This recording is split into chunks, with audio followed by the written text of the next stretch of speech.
put a picture of the makeup look. I have my eyeshadow palette.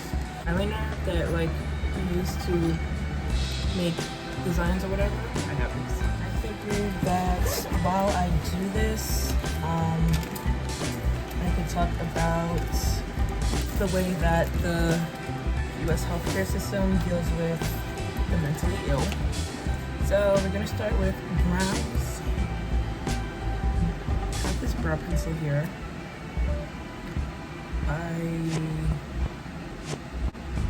This is a brow pencil.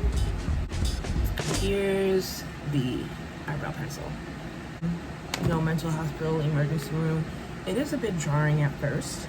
So actually while you're here, take you into, you know, wherever like their psych ward is in the hospital that you go to. For me, and what I know that a lot of other people went through as well, all my stuff was taken, as in like all my phone, electronics, anything that I came there with, and my clothes. They made me change into a gown. So I felt like, you know, it was giving, am I here for an experiment? After that, I was brought into this other room where it was just one bed, and there were restraints on the bed. That kind of freaks somebody out, you know? So, especially because, you know, everyone has been told that psych wards and stuff is for crazy people, so when you go there, you're just kind of like, but a psychiatrist came in and, you know, asked me what I was doing here. I was like, to boot myself off Earth, and he's like, oh, you know, didn't really care. After we talked, I was kind of just, I don't even remember what I said, to be honest. I don't remember. What I do remember is that the room that they put me in, when they realized that I wasn't talking, it felt like I was in a war bunker and I was a prisoner of the state. And that's not really an environment that helps one center themselves. It's not an environment that, you know, I don't really see that as a way for anyone to be helped. I was brought to a room with one bed in it, kind of like off to the side. It was like a regular 4-wall room. The bed was off to the side. The door itself, heavy duty metal door, like it looked like a jail door. It was basically giving the message, don't try to leave because you can't. As someone who values their freedom, that was kind of a letdown for me. At that point, you know, the fear set in. I remember it being very cold. There was no one to talk to. I remember, as funny as it sounds, I'm sweating. There was security that was actually the nicest there to me, you know? I don't really know if that says a lot, but I hope it says enough. This one, okay. These two doctors came in again, asked me like, what was going on? And I was like, oh, well, you know, they made me feel like it wasn't a real issue that I was facing. And they looked bored with me. So I was like, you know, I didn't talk to them because that's not really how you build rapport with a patient. That's not how you do that. So when they found that I really wasn't gonna talk, they got upset and left. So I was there for a good amount of hours. They offered me food to eat, but all I could do was cry. So that doesn't really give like much of an appetite. I kind of just kept asking, when am I going home? Can I go home? This isn't, like, I don't know what y'all thought this was gonna do, but it's not doing what y'all think it's doing. It's not working.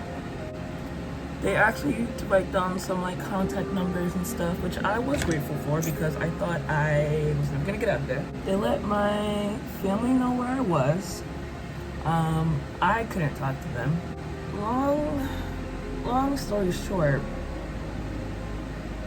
I was holed up in that room until, I don't exactly remember what caused them to be like, okay, get out of here. You're free to go. But I do remember my dad showing up and causing pretty big of a ruckus, and which I appreciate him for, because who knows how long they were trying to keep me there.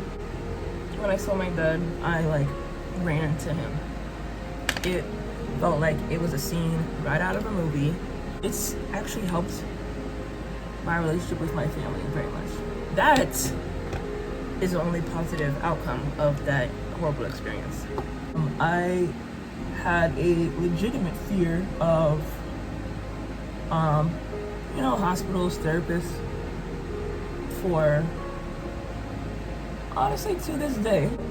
I was still trying to tell myself, like, listen, it's something that I need to do for my mental health, and maybe that just wasn't the right hospital, is what I tried to tell myself. I got a new therapist because, I didn't really trust the one that I was with. We just really weren't connecting, and this definitely didn't make it better. So it was an emergency room, so I was only there for a couple hours. But it's not like it wasn't the 72-hour hold. I'm not sure why I didn't get that, but maybe because I really wasn't fucking with the shits. So it helped and it didn't help. And here's what I mean by that. Does this look harsh because of the light, or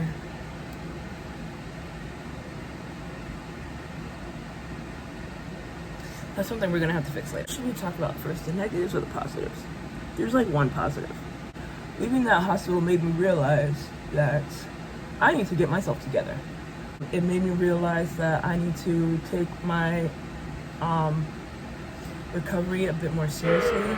If I don't take it seriously, I will be here back again, and I will be back here again, and that literally will not be good for me. I got more serious about therapy. I found another therapist. I just made sure I wanted to do anything possible to make sure that I wouldn't be put back there again. That was maybe like the one positive aspect, maybe.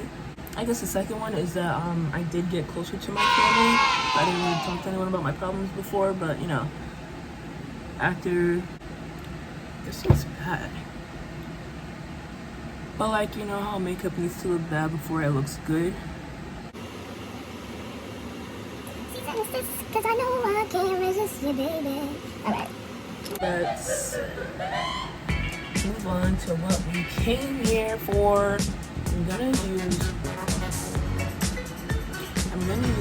this pink.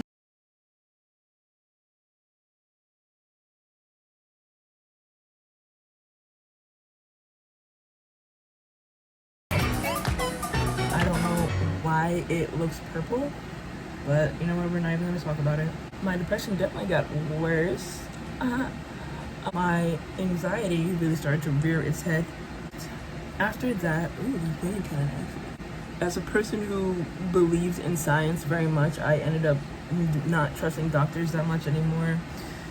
I was scared to go to therapy for a while, and then when I did start going back to therapy, I didn't, talk about my real feelings for a while. So, essentially, it was a waste of time for me. I lost my train of thought. So therapy is pointless if you don't try, and I wasn't trying, and so it became very annoying for me to go. It's kind of like a diet, like exercise. Like, you're not gonna lose weight if you don't do the work. You know what I'm saying? I literally sweat like a walrus. Now we have to do the sparkly part. Let's see, more white to the sides, so you kind of brighten up this pink a bit.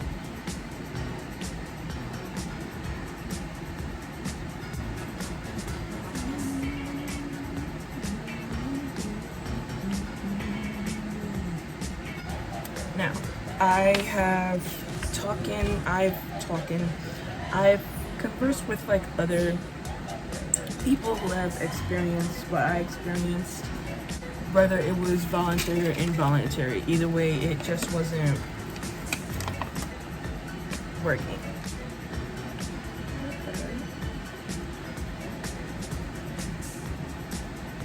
What I'm not understanding is why this looks purple.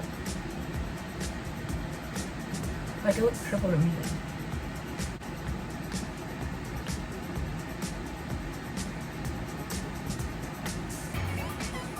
Even though the experience is pretty bad, at least all of mine were, I still would say that if you are just not feeling good, if you're not feeling like yourself, I suggest that you still do go to the hospital. Because at the end of the day, your life is worth living. Even if you didn't think so, it generally is, and it's just your brain lying to you. I suggest go there for like the help that you need, the immediate help that you need, and then nothing wrong with help. It's just that we're not getting the right help. Having to sleep in a psych ward was very hard for me, and I can make a video about like night ward, night routine, whatever. I think this is looking pretty good. Let's just try to make a star. Because I am one. Okay.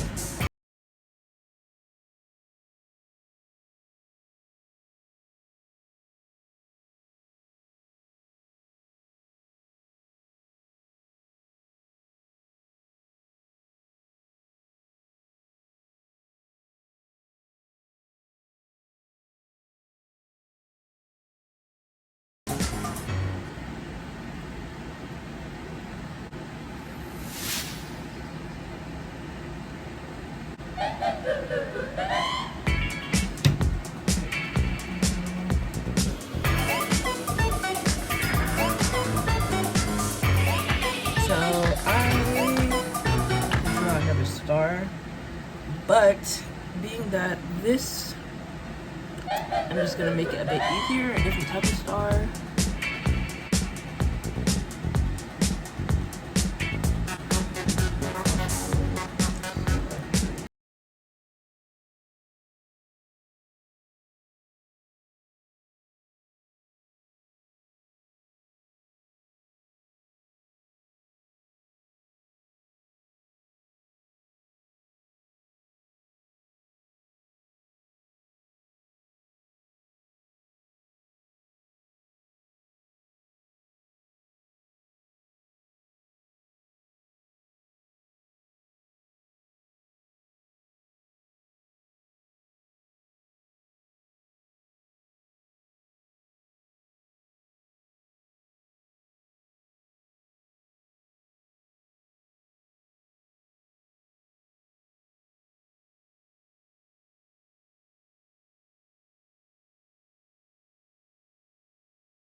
Blend it in, blend it in. Okay, so now we're gonna do some, first we gotta do blush.